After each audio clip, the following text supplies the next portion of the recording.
ಜಗತ್ತಿನಾದ್ಯಂತ ನಮಗೆ ಬೇಕಾಗಿರುವಂಥದ್ದು ಸಂಸ್ಕಾರದ ಕೊರತೆ.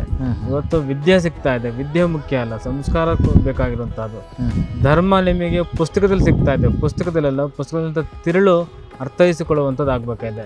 ಈ ಹಿನ್ನೆಲೆಯಲ್ಲಿ ಜಗತ್ತಿನ ಯಾವುದೇ ಧರ್ಮ ಅದರ ಮೂಲ ಆಶಯ ಮಾನವೀಯತೆಯಾಗಿ ಕೂಡಿರುವಂತಹದ್ದು.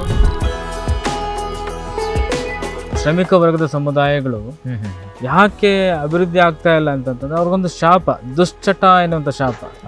ಬೆಳಗಿಂದ ಸಂಜೆ ತನಕ ದುಡಿ, ಸಂಜೆ ಆದ್ಮೇಲೆ ಕುಡಿ ಅಂತೇಳಿ ದುಡಿದಕ್ಕಿಂತ ಜಾಸ್ತಿ ಹೋಗಿ ಕುಡಿದು ಬಿಟ್ಟು ಬದುಕನ್ನ ಸಮರ್ಥವಾಗಿ ಕಟ್ಕೊಳ್ತಾ ಇಲ್ಲ. ಎಲ್ಲಾ ದೇಶಗಳಲ್ಲಿ ಯುವಕರು ಸರ್ಕಾರಕ್ಕೆ ದುಂಬಾಲು ಬಿದ್ದಿಲ್ಲ, ಸರ್ಕಾರವೇ ಏನೋ ಬದುಕನ್ನು ರೂಪಿಸ್ಬೇಕಂತ ಕಾಯ್ತಾ ಇಲ್ಲ.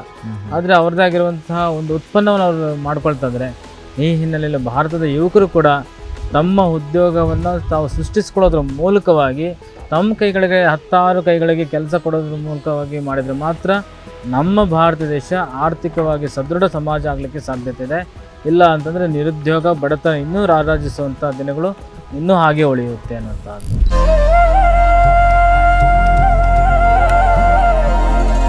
ಬಹಳಷ್ಟು ರಾಷ್ಟ್ರಗಳಲ್ಲಿ ನಾನು ಕೇಳಲ್ಪಟ್ಟಿದ್ದ ವಿಚಾರ, ಶಿಕ್ಷಣ ಹಾಗೂ ಆರೋಗ್ಯ ರಾಷ್ಟ್ರೀಕರಣ ಇದೆ. ಅಲ್ಲಿ ನಿಮಗೆ ಪ್ರೈವೇಟ್ ಹಾಸ್ಪಿಟಲ್ಗಳಿಲ್ಲ, ಪ್ರೈವೇಟ್ ಶಿಕ್ಷಣ ಸಂಸ್ಥೆಗಳಿಲ್ಲ, ಅತ್ಯುತ್ತಮವಾಗಿರುವಂತಹ ಸೌಲಭ್ಯಗಳು ಸರ್ಕಾರನೇ ಕೊಡ್ತಾ ಇದೆ. ನೀವು ಸರಿಯಾದ ಸಂವಿಧಾನವನ್ನು ಓದಿದರೆ ನಮ್ಮ ಸಂವಿಧಾನದ ಮೂಲ ಆಶಯನೂ ಕೂಡ ಹೌದು, ಭೂಮಿ, ಶಿಕ್ಷಣ, ಆರೋಗ್ಯ ರಾಷ್ಟ್ರೀಕರಣ ಆಗಬೇಕು ಅನ್ನುವಂಥದ್ದು ಇರುವಂಥದ್ದು.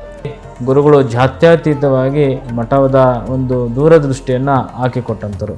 ಇವತ್ತು ಕಾಲಕ್ರಮೇಣ ಸಾಮುದಾಯಿಕವಾಗಿರುವಂಥ ವಿಚಾರಗಳು ಇಟ್ಕೊಂಡಾಗ ಒಂದು ಸಮುದಾಯಕ್ಕೆ ನ್ಯಾಯ ಕೊಡುವಂಥ ಹಿನ್ನೆಲೆಯಲ್ಲಿ ಶರಣಬಸವ ಅಪ್ಪಗಳ ಆಶ್ರಮವನ್ನು ಬೋವಿ ಗುರುಪೀಠವಾಗಿ ಮಾರ್ಪಡಿಸಿ ರಾಜ್ಯಾದ್ಯಂತ ಶ್ರೀ ಜಗದ್ಗುರು ಸಿದ್ದರಾಮೇಶ್ವರ ಮಹಾಸಂಸ್ಥಾನ ಬೋವಿ ಗುರುಪೀಠ ಎನ್ನುವಂತಹ ಶೀರ್ಷಿಕೆ ಅಡಿಯಲ್ಲಿ ಒಂದು ದಲಿತ ಸಮುದಾಯದ, ಪರಿಶಿಷ್ಟ ಜಾತಿಯ ಸಮುದಾಯದ ಅಭಿವೃದ್ಧಿಯನ್ನು ಮಾಡುವ ಪ್ರಯತ್ನದಲ್ಲಿ ಸಾಮಾಜಿಕವಾಗಿ, ಶೈಕ್ಷಣಿಕವಾಗಿ ಹಾಗೂ ರಾಜಕೀಯವಾಗಿ ಕೂಡ, ಧಾರ್ಮಿಕವಾಗಿ ಕೂಡ ಅವರನ್ನು ಪ್ರಗತಿಯ ಪಥದಲ್ಲಿ ಸಮಸಮಾಜಕ್ಕೆ ಕರೆತರುವಂಥ ಪ್ರಯತ್ನದಲ್ಲಿ ಬೋವಿ ಗುರುಪೀಠ ಹಿನ್ನೆಲೆಯನ್ನು ಇಟ್ಕೊಂಡು ಮುಂದುವರಿತಾ ಇದೆ.